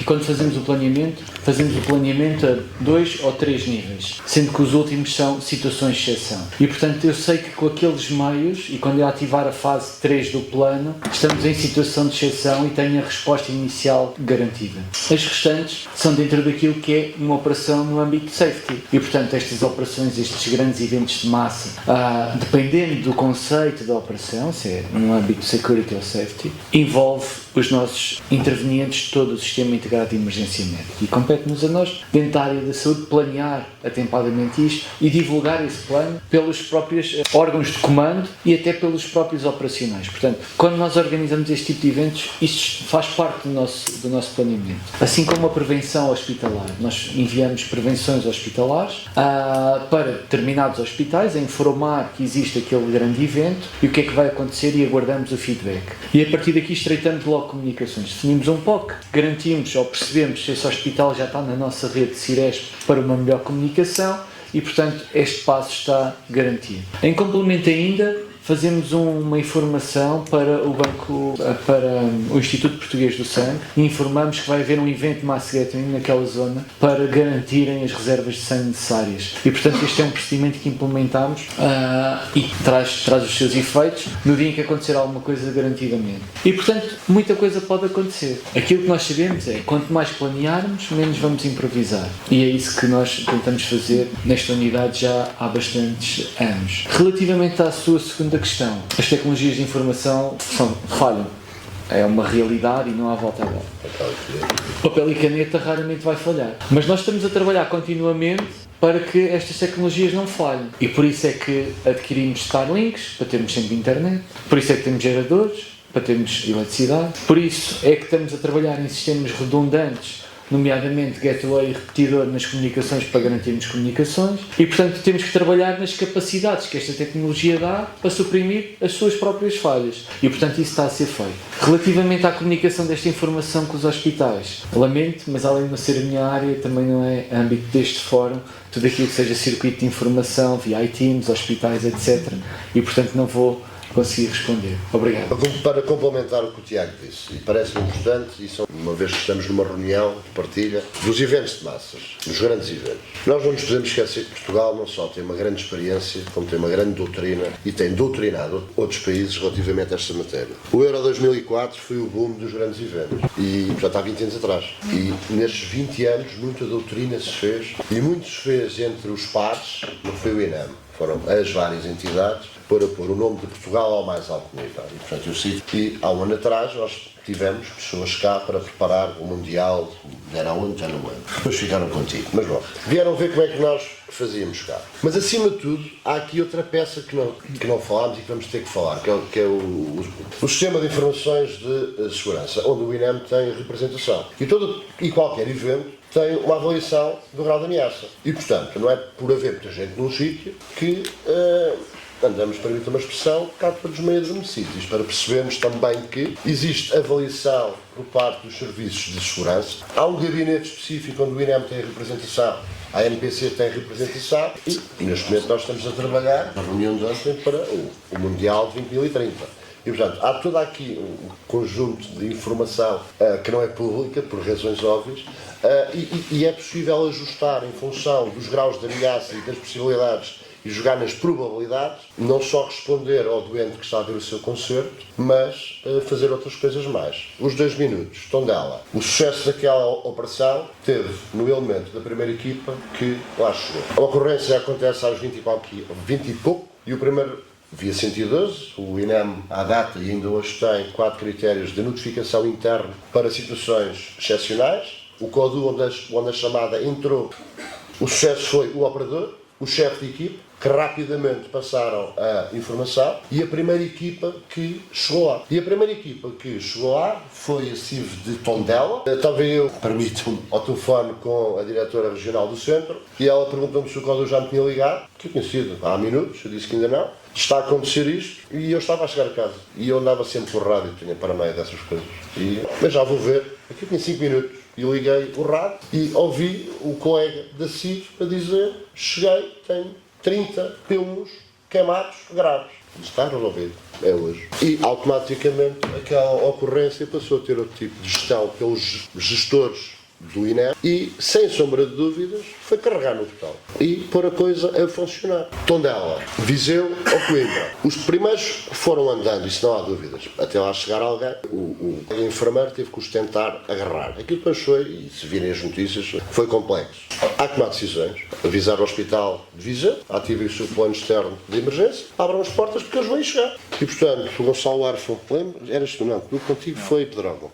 E falar com o diretor clínico e dizer: abram as portas que eles vão ir parar. Mas não temos vagas, não se preocupem, eles vão ir parar à mesma. Helicópteros todos para o Centro de Emergências Aéreas de Viseu. Portanto, não vamos transferir o problema para o hospital, mas vamos controlá-lo. E, portanto, o primeiro embate foi em Viseu. Tínhamos uma vaga de queimados em Portugal, nessa tarde. Os que conseguimos estabilizar na fase inicial foram para Coimbra, com acompanhamento médico. E os outros foram todos para o hospital, ativaram o seu plano externo de emergência e bem, e assim vamos lá buscá-lo com os helicópteros, para onde foi possível para levar o doente certo para o sítio certo. E para além dos 6 helicópteros, ainda foi operacionalizado, não descolou, um avião da Força Aérea, o C-295, porque temos um protocolo com a Espanha, e foram pedidas as vagas de queimados à Espanha. E o plano macro era, do local Viseu estabiliza tudo, ponta aérea para, aqui onde fomos lá hoje, ao pé da Leiria, Monte Real, C-295, não foi preciso, arranjaram-se as vagas todas para todos os doentes críticos. O último doente crítico, que é ali transportado,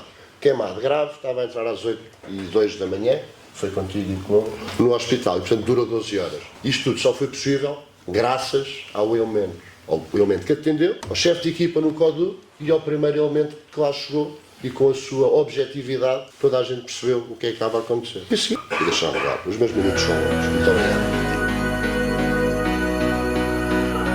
Tentar manter a motivação na última mesa e talvez na sequência de tudo que já está ligado. Na sequência de tudo já aqui foi falado, agora vamos continuar a evoluir e provavelmente vamos sair da situação de exceção para entrar na situação de desastre. Ou pelo menos o planeamento e falarmos um bocado também no que é que pode ser feito para efetivamente minimizarmos e atuarmos perante situações mais complexas. Connosco, no plano da água enfermeira Chadeiro, por motivos pessoais não consigo estar presente, temos a doutora Ana Correia, que é médica especialista em medicina interna desde 2008, trabalhou também nos cuidados intensivos e médica ativa da FMER e do helicóptero INEM. Então eu pus aqui como agenda e vou ter aqui os meus 2 minutos, não? Um bocadinho mais. Tenho aqui 10 minutos para não os tentar amassar, mas falar um pouco e se calhar até trazer algumas noções sobre isso. O que é que afinal é isto da iniciativa e algumas das missões em que o PTE teve como resposta à emergência e catástrofe. Claro que sempre aqui em cooperação, nós somos uma única casa e que temos aqui diferentes unidades, mas trabalhamos em conjunto. E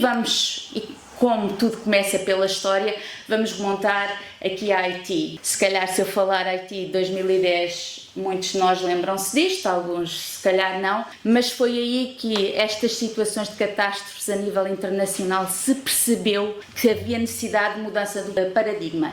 E tenho que nomear, não está aqui, mas como podem ver ali naquela fotografia, o enfermeiro Luís Ladeira, que foi com a nossa diretora de departamento, conjuntamente com o enfermeiro Luís Fernandes e o logístico, o nosso Fernando Ruas, eles integraram numa equipa que foi força conjunta, que foram e tiveram também ali presentes. E foi neste preciso momento, nesta ocorrência, nesta catástrofe, que se percebeu o quê? E como podem ver ali pelas fotografias, percebeu-se que haviam muitas equipas, porque todos, quando chega o momento da catástrofe, todos nós queremos ajudar e todos nós queremos dar o nosso melhor e todos nós queremos contribuir. E este terremoto, que afetou mais de 1,5 milhões de pessoas, sabemos que houve muito trauma.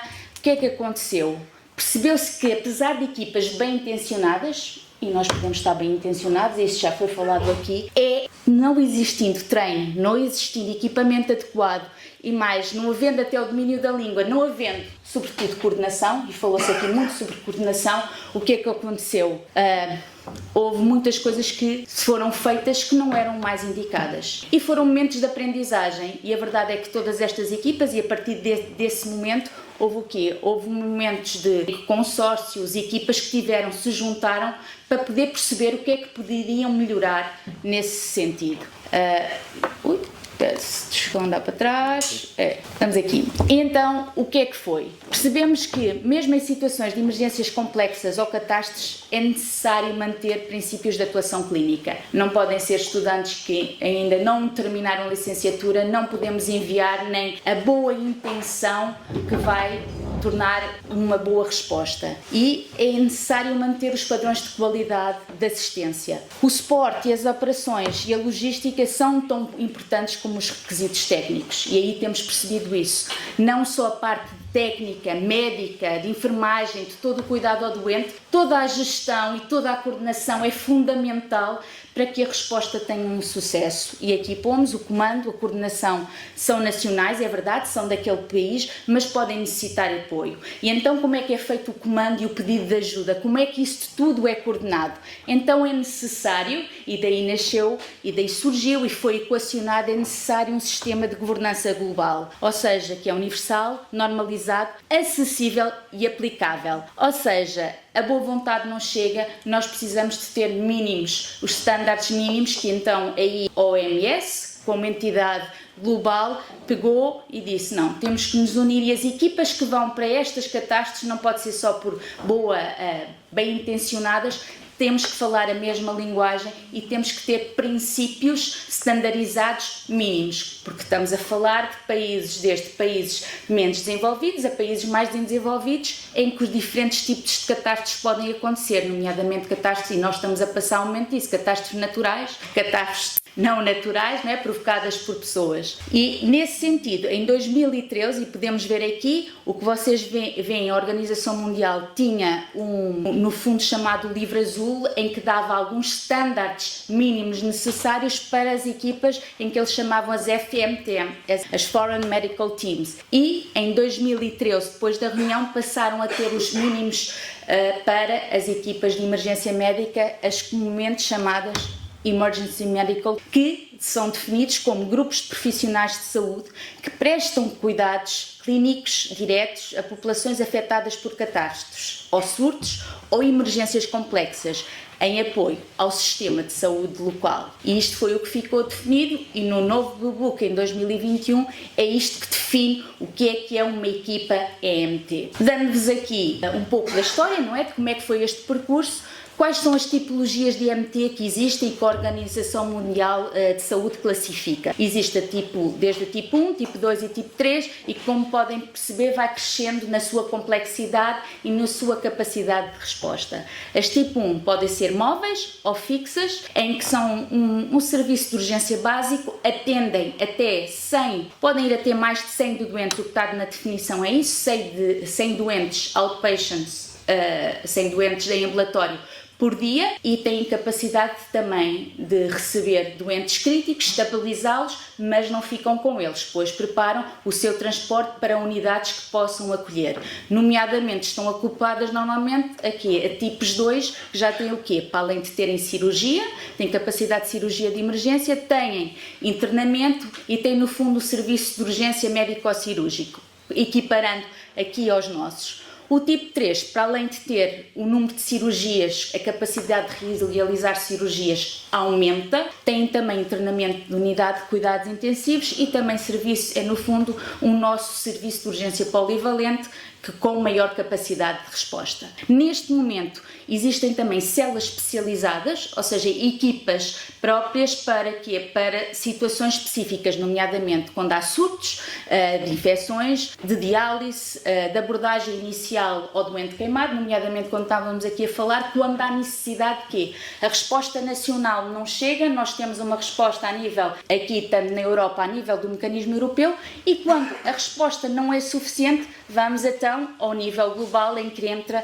a Organização Mundial de Saúde. Então aqui, como é que nós conseguimos ou não perceber? Aqui é só para vos dar um exemplo do que é um bloco operatório em 2010 no Haiti, quando foi este grande evento e esta grande junção no fundo, de equipas que queriam ir poder fazer ali o bem, comparando com o bloco operatório. Este é o bloco operatório espanhol, do EMT2 espanhol, em que nós temos aqui, conseguem perceber pela foto a diferença, ou seja, mínimos que têm que ser aplicados quando existem estas situações. Só referir aqui o ponto focal da iniciativa EMT, no fundo é aquele interlocutor nacional do país que coordena, é responsável por coordenar, interagir e fazer o interface com as diferentes equipas que possam existir a nível nacional com a própria iniciativa da OMS. Atualmente, o INEM foi nomeado pelo Ministério de Saúde em setembro do ano passado como National Focal Point para a iniciativa OMT da OMS em Portugal. Passando então agora para o nosso PTMT, que faz os seus 5 anos de classificação.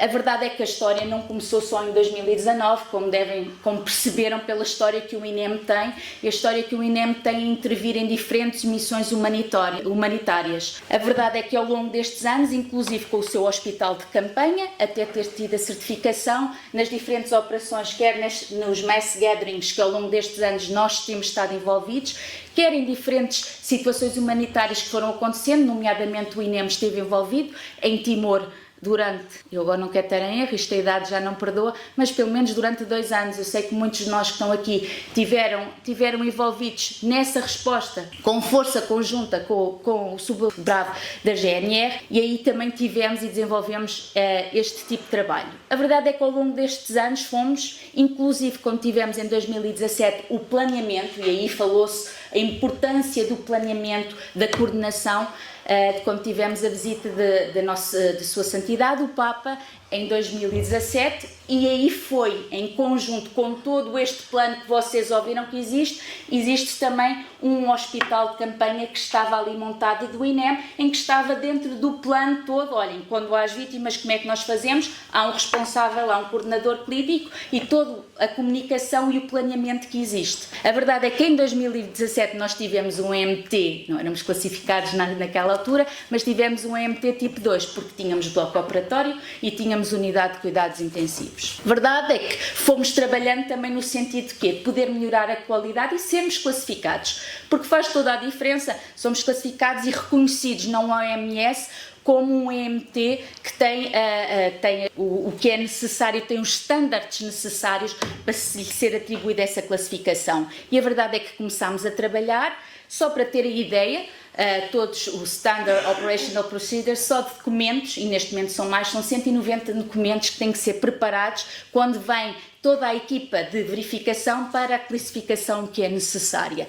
E de todos esses documentos que foram elaborados, fomos, e percebem que dentro desse processo de classificação, a própria equipa que é necessária para ter um MT, nós propusemos-nos para uma classificação que somos um MT tipo um fixo, com aqui um extra que não tem, com capacidade de raio-x, e aqui tem a equipa que forma a nossa equipa do EMT. Somos habitualmente 30 e, como percebem, temos aqui, para além de sempre haver uma equipa de coordenação, médicos, enfermeiros, técnicos de emergência, psicólogo, farmacêutico, logístico, telecomunicações e um técnico de raio-x, visto nós temos a capacidade para efetuar raio-x. E como estão aqui, vem o número de camas, e a verdade é que o que diz o Blue Book, que é no fundo a nossa Bíblia, o que ele diz é que nós temos que ter capacidade de autossuficiência. Quando somos projetados durante 14 dias, nós não vamos sobrecarregar o país para onde vamos, nós temos autossuficiência durante aqueles 14 dias, comida, energia, tudo. Isso tem que ser planeado. Já perceberam que aqui nestas situações todas e em tudo na vida o planeamento é fundamental. E pronto, nós, a equipa habitualmente tem aqui o número 30, atualmente temos aumentado, vamos até aos 34, mas é uma equipa de 30 elementos que vão e durante 14 dias ali estão para poder ajudar o país que de alguma maneira sofreu um desastre natural. Aqui está a fotografia a qual estamos de parabéns, 5 anos, amanhã fazemos, foi quando fomos então classificados como o EMT tipo um fixo com capacidade de raio-x, e neste momento estamos aqui no processo de reclassificação e, como podem ver, passámos a fazer parte das equipas do EMT, da iniciativa EMT, da Organização Mundial, que são classificadas. Nesse momento também, com esta capacidade médica, nós estamos inscritos na pool do Mecanismo Europeu de Proteção Civil, que somos a resposta na área de saúde. Temos outras respostas e se vocês forem basta irem à página e se vocês conseguirem ver ali, Portugal, para além disso, tem outras capacidades de resgate, capacidade de purificação de água e de resposta é aqui. Aqui estão as respostas que cada país está e ali está a nossa, que tem o nosso EMT, está lá como capacidade de resposta. O que é que todo este processo implica? Formação, treino, como em tudo o que vocês ouviram e têm ouvido aqui, é fundamental a formação, treino, experiência, interoperabilidade. A verdade é que os profissionais todos que aqui trabalham e que entram e que treinam e que fazem a formação para integrar a equipa do EMT têm que passar por isso, e neste momento nós fazemos uma formação específica porque assim, percebam que somos projetados muitas vezes para países e há aqui formações que são importantes, desde, no fundo, cultural awareness. Nós vamos para países que a cultura é diferente da nossa, que as situações são diferentes da nossa, como é que nós temos que respeitar, toda uma série de para além. Nós ali no curso não estamos a ensinar a pessoa na área técnica, na competência técnica que ela já tem, mas no todo este trabalho de interoperabilidade e de trabalhar com equipas, trabalhar num país diferente, trabalhar numa situação diferente, estar a viver aqueles 14 dias num contexto diferente, e então é isso que nós fazemos. A verdade é que nos nossos cursos nós já fizemos 6 cursos, sendo que o 5º e o 6º curso para operacionais, para o PTMT, já foi feito, integrado na metodologia Teams, que no fundo é um produto pedagógico em que veio do consórcio europeu de vários países com universidades que estão integradas. E qual é o objetivo? Acima de tudo, treinar operacionais para trabalhar nestes contextos, no contexto mesmo em dilemas éticos, coisas que nós todos provavelmente passamos, mas que é importante falar deles, é importante treinar, e lá está, treinar, planear é fundamental para que quando a situação ocorra nós estejamos preparados para isso. E no meio disso também achamos sempre importante o quê? Como na ciência nós precisamos de falar, de relatar, de publicar isso. Para quê? Para que possa haver aprendizagem e para que possa haver melhoria. Não sei se vai ser aqui, eu acho que consigo passar. Este aqui é um dos últimos vídeos que nós fizemos da nossa formação, que passa, só para terem ideia, ele não está, acho eu que a passar. Pronto. Só enquanto ele vai passando as imagens, para nós irmos aqui também pondo, é o exemplo de uma missão. O curso todo ele é uma missão, desde o passar, desde quando nós chegamos ao país, ao host nation, e como é que passamos pela recepção, como é que nós temos que tratar, os cuidados que temos de ter. Claro que falamos também em safety, security, todos esses elementos. E apesar de nos treinarmos, muitas vezes as coisas imprevistas acontecem. A verdade é que quanto mais preparados nós formos, melhor. Então este curso é vocacionado para isso. Os profissionais que passam por uma experiência de missão. Como vocês aqui estão a ver, passam como se estivessem a entrar no aeroporto, do aeroporto vão ter que passar pela imigração, da imigração vão ter que passar pelas diferentes áreas, montagem do EMT, e aí percebemos que uma equipa tem que trabalhar em conjunto. Estão a perceber? Nós temos logísticos, é verdade, mas nós trabalhamos todos aqui em conjunto. E mesmo, como podem ver, o Luís Ladeira de vez em quando ele faz de estrangeiro que está a receber a nossa equipa, e a verdade é que nesta formação nós temos também integrado forças conjuntas, desde os diferentes operacionais das diferentes entidades que nós temos em Portugal, nomeadamente a GNR, e não esquecendo, 14 dias de missão, meus amigos, aquilo vamos ter que passar por algumas dificuldades, não vai haver. A ração de combate é o nosso prato do dia-a-dia. E porquê que é importante? É importante o operacional passar por isto para perceber que é isto que quer, porque nós no terreno não vamos poder ter, olha, afinal eu não é aqui que quero estar, não consigo isto, não. Este curso também muitas vezes ajuda-nos a perceber o perfil, porque é preciso ter perfil para querer estar nestas andanças e nestas situações. Como percebem, aqui está a ser preparado todo o EMT, e a partir do momento em que ele é montado, a verdade é que há toda uma coordenação local, e isso tudo é explicado, como é que funciona a resposta europeia, o mecanismo europeu, como é que funciona a resposta da Organização Mundial de Saúde, como é que o próprio, no fundo, a coordenação dos EMTCCs no local, como é que é feita, como é que isso tudo acontece, para quê? Para estarmos cientes do teatro de operações que vai acontecer naquele local. E a partir daquele momento começamos a ter o quê? Aquilo que nós sabemos fazer, que é tratar de vítimas e tratar de doentes. Feito isso, há sempre situações também de exceção a acontecerem lá, situações de segurança, tudo para quê? Para poder saber como é que vamos agir. Só para a ração não é todos os dias, nós às vezes temos lá pessoal que também sabe cozinhar bem, para manter aqui a moral, e a verdade é que são momentos muito intensos, porque nós durante 14 dias estamos a viver em conjunto 24 horas, naquela situação toda, e situações que não são favoráveis daquele país, ou do país que esteve a passar. E como já perceberam, então, dando só aqui alguns exemplos, e vou ser rápida porque a hora já vai avançada, alguns exemplos da resposta que nós tivemos. A verdade é que nós fomos o EMT na história, e isto fica aqui, para além de fazermos 5 anos, em que depois de ser certificado, teve a saída mais rápida. Ou seja, se é que se lembram, precisamente há 5 anos foi quando houve a ocorrência do ciclone Idai, e o que é que aconteceu? O INEM deu resposta, e aí até tiveram aqui várias equipas que foram fazer o assessment, e depois levou o seu EMT para dar resposta àquela situação. Aqui tem todo, no fundo, de 14 para 15 foi quando aconteceu o ciclone, e não se esqueçam que nós estávamos a acabar de ser classificados no dia 21. Então, isto depois, há todo o processo que aconteceu. A verdade é que o EMT ali esteve. Por isso, na história dos EMTs é falado disso, que o Portuguese EMT foi o primeiro. Ao mal ser classificado já estava na rua. O que às vezes há EMTs que são classificados e muitos dizem ficam imenso tempo até que exista, pronto, nós não desejamos que estas coisas aconteçam, mas depois há aquela pulguinha a ver quando é que acontece para podermos colocar aquilo que temos para poder ser útil. Aqui estão algumas das imagens. Vocês têm também muito pessoal daqui que teve. Nós tivemos 2 equipas lá e aqui está o resultado final de quantos doentes foram avaliados durante o período de 30 dias, 2 rotações. E para além disso fizemos uma coisa que há pouco estava a dizer, que para nós é muito importante. Foi publicado um artigo sobre como é que foi feito o desenvolvimento, no fundo como é que foi a nossa resposta em Moçambique.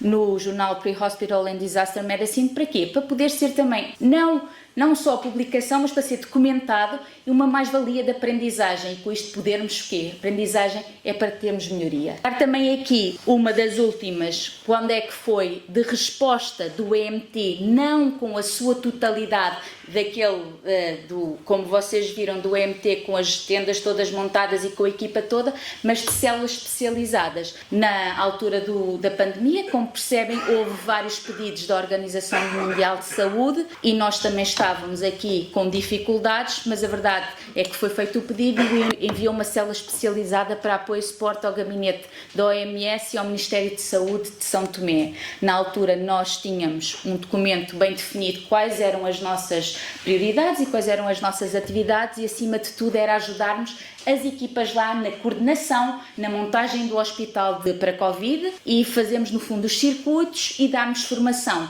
Foi para isso que esta célula especializada foi. Tinha aqui muito, prevenção e controle de infecção, gestão de casos, capacitação e operacionalização do Hospital de Cambanha e a nível logístico, a nível das águas, a nível de todo, no fundo, os circuitos, podermos dar formação. A verdade é que nós fomos para 14 dias, mas tivemos lá 26 dias por uma única razão, não havia voo de volta e então, quando ficamos, temos que estar também preparados para isso e a verdade é que ficámos. No momento em que ficámos, como qualquer operacional do INEM, nós não ficamos parados depois de termos cumprido a nossa missão. E a verdade é que montámos o hospital, formámos as pessoas, passámos lado a lado, porque isso é fundamental o trabalho. Quando nós vamos para estes sítios, claro que é tratado de doentes, mas nós integramos também o sistema de saúde do local que está naquele momento colapsado. Mas o objetivo é dar suporte e não substituir, é dar suporte ao sistema local. A verdade é que passaram os dias, já tínhamos isto feito, e então avançámos para o próprio hospital deles, só tem um hospital, e o que é que fizemos? Demos apoio também à unidade de cuidados intensivos que eles não tinham, e no momento em que estivemos lá, ajudámos a montar a própria unidade de cuidados intensivos, no fundo a melhorar a unidade de cuidados intensivos que eles tinham, aproveitando os dias que ficámos lá. Também nessa altura nós demos a resposta de apoio ao sistema de saúde em Cabo Verde, no fundo também no mesmo âmbito para a organização da resposta durante a pandemia do Covid e como podem ver aqui os circuitos antes, os circuitos depois e acima de tudo foi dar o quê? Capacitação às equipas locais de Cabo Verde. Não dar assistência direta aos doentes, mas capacitar no fundo as equipas que ali estavam. Terem atenção que também houve da parte do PTMT apoio durante o período de Covid, apoio em território nacional e deixando aqui algumas das respostas que foram no apoio hospitalar, apoio à criação de áreas dedicadas para doentes com suspeita de Covid-19, quer na admissão, triagem, na recolha de amostras, no fundo dar aos próprios funcionários do hospital, apoio logístico sobretudo do PTMT, tivemos a instalação no Hospital de São João e tivemos uma instalação também no Hospital de Dona Estefânia. Dar aqui que também demos algum apoio nesta altura comunitário em áreas isoladas e de quarentena, no fundo com uma criação de uma aula para aumentar a capacidade do hospital local na comunidade isolada e houve transformação, no fundo foi criar os circuitos, dar apoio técnico, dar apoio logístico com capacidade para 38 camas e se houvesse necessidade para mais 20. Como podem ver aqui, este foi o plano que foi feito em Ovar. Dando também aqui em cooperação e aqui nomeadamente com o OPEC, quando em eventos de massa em que há o planeamento e dentro do planeamento, então o EMT entra como resposta quando faz o planeamento e temos nomeadamente o quê? Todos os anos nós pensamos o quê? Na Operação de Fátima, em que ali estamos conjuntamente. Este foi o evento pós-Covid em que novamente Fátima tivemos ali o ajuntamento e falando não muito longe, que foi o ano passado em que tivemos 4 EMTs a funcionar dentro de todo o plano que houve, e aqui estão todos no fundo os atores que estiveram envolvidos nesse grande teatro, em que o EMT, nomeadamente nós estávamos com 4 EMTs para poder coordenar, ou seja, o que é que isso trouxe? E aqui não vou ser a falar da parte ali, mas em relação aos EMTs, o que é que foi? Pudemos estabilizar e resolver muitas das situações. Para quê? Para ser tampão e não ter que ir para o hospital. Dentro também, aqui na Operação Fátima, como já falei, o que é que nós temos? E termino aqui falando, no fundo, muito daquilo que nós achamos que é fundamental, os processos de melhoria contínua. Nós continuamos a atualizar tudo o que é processos de atuação, ou seja, dentro do que é a medicina baseada na evidência, dentro do que é o conhecimento científico, nós queremos aumentar o conhecimento, e isso é com quê? Com formação, com treino. A interoperabilidade é fundamental. Aumentar no fundo a implementação de boas práticas e reduzir aqui o desperdício. E vocês vão pensar, isso faz parte. Não se esqueçam que o EMT, e não tenho aqui tempo para desenvolver tudo o que o EMT tem, mas nossa autossuficiência de 14 dias implica que nós levamos a gestão de tudo o que é águas, produção de resíduos. E como é que nós fazemos isso? Nós até ecologicamente, a nossa equipa de logística tem pensado, e já houve, inclusive já publicámos sobre o que? Usar ecologicamente a água que usamos, que conseguimos tirar, podemos filtrá-la, usar nos chuveiros, porque nós precisamos tomar banho durante 14 dias, não se esqueçam que é isso tudo, usá-lo nas instalações sanitárias e poder, não haver gasto de água, que é um bem tão precioso, está bem? E então esses processos todos, essa melhoria também faz parte da equipa, daquilo que nós desenvolvemos no EMT. E claro que estar preparados, pensar no futuro, ir melhorando, e são todos estes momentos, todos estes processos que nós estamos. E como já foi dito, o processo vai-se fazendo conforme vamos caminhando. A verdade é que já tivemos muito ali e estamos a caminhar, mas sempre em processo de melhoria. Muito obrigada. Obrigado, Ana. Eu acho que a apresentação foi muito esclarecedora e por isso eu talvez passava já, que já estamos com pouco tempo, já a perguntas da plateia. Alguém que quer intervir, certamente. Eu gostaria apenas de saber de que forma é que, tendo missões diferentes, INEM, bombeiros e cruz, conseguem ter uma estrutura que realmente se integra. Isto é possível esta estrutura prever a integração de outros recursos, nomeadamente, vou chamar tendas em Jaqueima, a gente sabe que não vai ser um tempo, mas se isso está previsto, ou se no local são estruturas diferentes no mesmo sítio. Estou a fazer entender. Não sei se vou conseguir responder. Ponto 1. Para já nós tentamos trabalhar muito a interoperabilidade. O que é que acontece? Nós integramos, claro que depois há aqui nuances específicas quando é a Cruz Vermelha, mas, por exemplo, nós integramos na nossa equipa e passam pelo curso operacionais de outras entidades, porque esse também é um dos objetivos. Agora, porque é que nós tentamos, não é, e há pouco falou-se em doutrinar, mas mesmo a OMS quando fala que os estándares mínimos têm que ser iguais, é para nós falarmos todos a mesma linguagem e termos todos o mesmo tipo de equipamento e de capacidade mínimos. Claro que depois há uns que têm, nós agora nomeadamente estamos num projeto em que queremos um hospital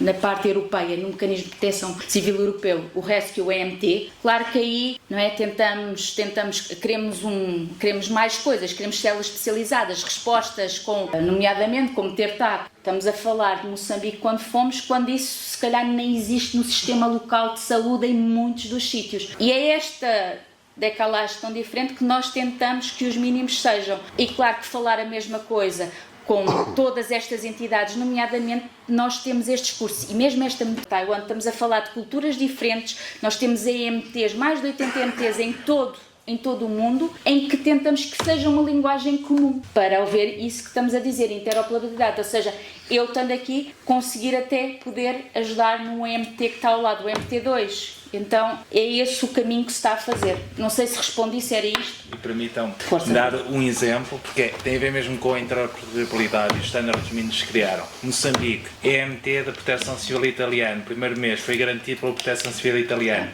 quem é que garantiu durante o segundo e terceiro mês a enfermeira italiana. Ou seja, os mecanismos, e quando nós trabalhamos em standards, são mesmo standards mínimos, mas também metodologias de trabalho muito idêntica. Nós temos de nos adaptar essencialmente à metodologia de trabalho do país, tem que ser sempre uma metodologia e daí também cada vez a nível de coordenação, que aqui não falamos também dos clusters, das metodologias que são criadas, como é que vai ser a resposta à saúde do país. Porque mesmo havendo os standards mínimos, não é por haver um IMT mesmo que seja certificado, decide que vai montá-lo naquela zona ou de apoio àquela unidade de saúde. Não. Há uma decisão de coordenação entre todas as entidades presentes, coordenadas pelas Nações Unidas, que decide qual é que é a resposta que vai existir. E isso cada vez mais o trabalho baseia-se, até porque queremos ser cada vez mais especialistas em determinadas áreas, e as equipas são especializadas, os módulos, o rescue da União Europeia, que efetivamente pretende criar essa capacidade. Mas mesmo internamente, e a outro nível, isso também se verifica. Pensarmos nas Jornadas Mundiais da Juventude, onde a linha de topo era criada pelo INEM a nível do PTMT, mas também haviam PMAs da Cruz Vermelha Portuguesa a fazer a ponte para todo um sistema de saúde que estava montado em uníssono. E ali não interessava se era Cruz Vermelha, se era INEM, se era Bombeiros, se era NPC. O grande objetivo era criar uma resposta à população nos determinados níveis de resposta que são necessários e da diferenciação que queremos para os melhores cuidados de saúde. Os recursos humanos, os recursos logísticos. O objetivo é mesmo esse. O objetivo é esse. Não, e estamos e já trabalhamos assim, ou seja, o que há de experiência, o que o IT veio de mostrar é que não dá para chegar lá e ter assim tudo ao monte e não haver uma coordenação, ou seja, estamos a falar coordenação, recursos humanos e os recursos, tudo o resto do material ser cada vez mais standardizado. No Rescue EMT, essencialmente é isso, ou seja, vai ser tudo para podermos mover-nos uns nos outros sítios. É para isso que estamos a caminhar. Só uma coisa, não sei se estou correta, mas aquilo que acho que percebo, os diversos EMTs são todos standardizados, permitem trabalhar em conjunto nas várias capacidades de cada um. Portanto, é possível ter vários EMT tipo 1 a trabalhar numa determinada área, ou estarem agregados a um EMT tipo 2, por exemplo, vão em escala, todos na mesma base, têm os mesmos standards de procedimentos. Aqui eu ponho-vos o exemplo de onde é que nós estamos a trabalhar no grande hospital europeu, que é isto. O que não existe quando estamos a falar a nível global, eu ponho, por exemplo, um dos primeiros passos que nós avançámos fomos trabalhar em conjunto com os espanhóis. Porquê? Vamos juntos. Somos parecidos, ibéricos. Agora, às vezes, quando isto é mais complicado, pensem nós entrarmos num EMT turco em que eles só falam, ninguém fala em inglês. Estão a perceber? Às vezes os problemas são mais desses, mas o objetivo para onde se está a caminhar é isso. O Rescue EMT é precisamente isso, é haver a capacidade de interoperabilidade cada vez mais. Interoperabilidade entre os EMTs, quando vão na situação de desastre, e depois também, isso é tudo na coordenação, que é fundamental, a interoperabilidade com o sistema local de saúde. Mas isso faz tudo parte dos grupos de coordenação, quer das Nações Unidas, quer do grupo local, e se entra sempre com o Ministério de Saúde Local e todas essas conexões e essas comunicações que são feitas. Portanto, falamos aqui de duas realidades, da OMS e do mecanismo europeu, na lógica do SQE e daquilo que são as capacidades europeias. Eu vou voltar um bocadinho antes do IT, ou não tanto, mas mais à frente. O MT do INEM, portanto, estava a ser certificado no dia 19, o Circone da tinha sido nos dias antes, e foi projetado, no dia 22, só foi projetado. Eu vou ali uma daquelas de 4 ou 5 dias, e portanto o PTMT do INEM foi para Moçambique. A minha primeira questão é, em que contexto é que o MT do INEM foi? Foi um mecanismo? Foi via OMS? Ou o INEM foi contactado só para as pessoas que estão aqui, alguns chegaram, conhecem as realidades, em que contexto é que o MT do INEM funciona? Melhor que eu sabe que ele estava na resposta. Ele fez parte da resposta na altura que foi. Mas é preciso, e permite-me só que isto às vezes é preciso percebermos o contexto que é na correia disso. Há standards mínimos que os países têm que cumprir. E o mecanismo está para a Europa. A OMS está para o mundo. E Moçambique foi um exemplo um bocadinho pior do que o Haiti, se Moçambique não tivesse pedido ajuda bilateralmente a quem? A Portugal. E quando se falava há pouco de repor o que não existe, é isto mesmo. É num país onde não existia nada, a repor alguma coisa. E neste contexto, o EMT português, foi a história, foi 2 dias depois, porque as equipas que estavam na missão avançada do Estado português, quando chegaram a Moçambique ainda não tinha pedido ajuda internacional. Isto vai do 8 ao 80. Não sei se me faço entender. Ou seja, tudo isto para acontecer é preciso pedir ajuda. E os PTMTs vão enquadrados ou pelo MS ou pelo mecanismo. Quando nós nos encontramos em Moçambique e até ao MS chegar, aquilo que tinha, enfim, era mais uma história, estávamos aqui uma série de dias. E mais uma vez, a equipa do PTMT do INEM, portugueses, fizeram a diferença em Moçambique. E em Moçambique começámos a ter à data outras equipas de outros MTs que o INEM acabou também por ser tutores nisso. E, portanto, o EMT do INEM foi para Moçambique pelo Mecanismo Europeu de Proteção Civil, porque Moçambique fez um pedido de ajuda internacional no dia 22, que ainda não tinha feito, e, portanto, enquanto o Estado está a funcionar, eles só pedem ajuda se quiserem, e nós não podemos obrigar a impor ajuda, e eles pediram ajuda. E tivemos o mesmo problema que tivemos no Haiti. Os países vizinhos não estavam certificados. O primeiro hospital que chegou lá, antes do primeiro hospital, enfim, primeiro hospital, era um conjunto de tendas, antes do primeiro EMT certificado, foi o português, eram 20 tendas, era um hospital, sem mais nada, 20 tendas, e médicos. Com este projeto e com esta iniciativa dos EMT, foi possível, quando se montou a célula de coordenação dos EMTs, perceber no mundo quem é que queria ajudar Moçambique e quem é que estava certificado. E foi possível de Moçambique dizer, queremos estes, os estándares mínimos que têm que cumprir para ir ou pelo mecanismo ou pelo MS. Senão era um bocadinho pior do que o Haiti. Mais ainda, os países, em termos de ajuda, havia países que pediam ajuda, em termos médicos e noutros contextos, e havia muita ajuda, havia países que pediam ajuda e não havia ajuda nenhuma. E foi criado um conceito que é o Voluntary Pool, que é os países certificam módulos, onde o INEM está, módulo de emergência médica. Portugal tem outros módulos de focos florestais, combate a incêndios, etc., que são certificados, têm um conjunto de regras, e o mecanismo financia até 75%. E o Estado português, neste caso, é ressarcido. Depois, qual fosse aqui outros problemas que a OMS e o mecanismo lá. Mas isso resolve-se. Portanto, há sempre aqui o Portugal, e não falando do INEM especificamente, Portugal tem duas capacidades, ou pelo mecanismo, ANPC, ou pelo OMS, INEM. E, portanto, podemos ir para todo o lado. E, desculpa esta intervenção, mas para se perceber, as coisas não se chegou lá por acaso. Chegou-se lá porque alguém pediu e por motivo. E nós aí podemos até colocar, se o país não pedir ajuda, ninguém entra, como devem calcular, há todos esses processos que são explicados, porque estes mecanismos para acontecerem tem que ser assim. Para a Turquia não foi pedida ajuda de EMT tipo 1, foi só pedido EMT tipo 2 e EMT tipo 3. Portugal teve a sua intervenção com a Proteção Civil com uma força conjunta, porque não foi feito o pedido e nós não podemos ir sem o país e depois todas estas estruturas de coordenação que são implementadas. E é preciso percebermos, ainda há bem pouco tempo aqui em Marrocos tivemos um problema e nós estávamos prontos todos a arrancar. Exatamente.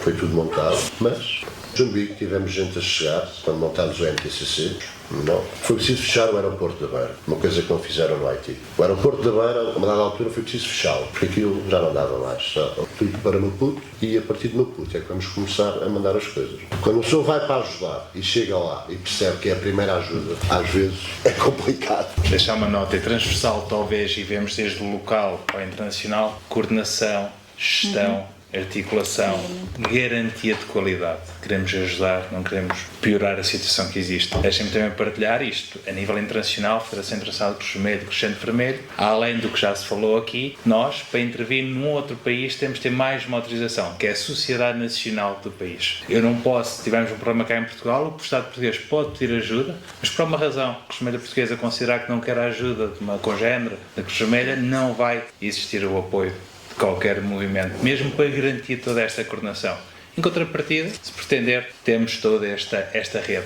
Também está a ser trabalhado, e o que está aqui a ser trabalhado a nível europeu, mesmo a nível do conceito internacional, e sabemos da história da Federação Internacional da Cruz Vermelha enquanto as ERUs, as Emergency Response Units, os últimos deployments, as últimas ativações das ERUs já têm sido em conjunto de sociedades nacionais. Temos a situação, por exemplo, da Líbia, que foi o equivalente ao MT tipo 1 Mobile, que teve intervenção de 4 sociedades nacionais, finlandesa, norueguesa, alemã e Portugal. Todos nós com material, outros elementos, e japonesa, a nível de medicação. Cada um com o seu kit, coordenação finlandesa, foi quem esteve no terreno, mas houve um apoio standard. Porque também outra coisa que disseram aqui que também é extremamente importante, hoje em dia estamos em momentos diferentes a nível de apoio humanitário internacional, situações mais mediáticas, outras mesmo mediáticas. E algo que também vemos é que há situações de crise e catástrofe que têm bastantes apoios. Isto depende muito de donativos, depende muito do apoio estatais, depende muito também, temos que ser reais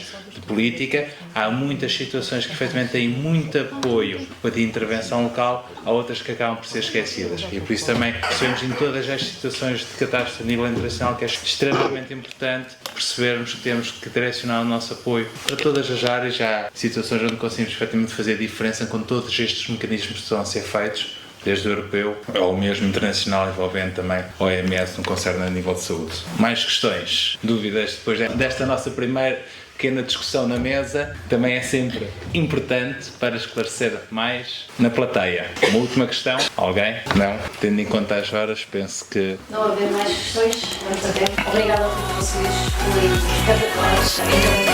Vocês, obrigada por terem mais caldo.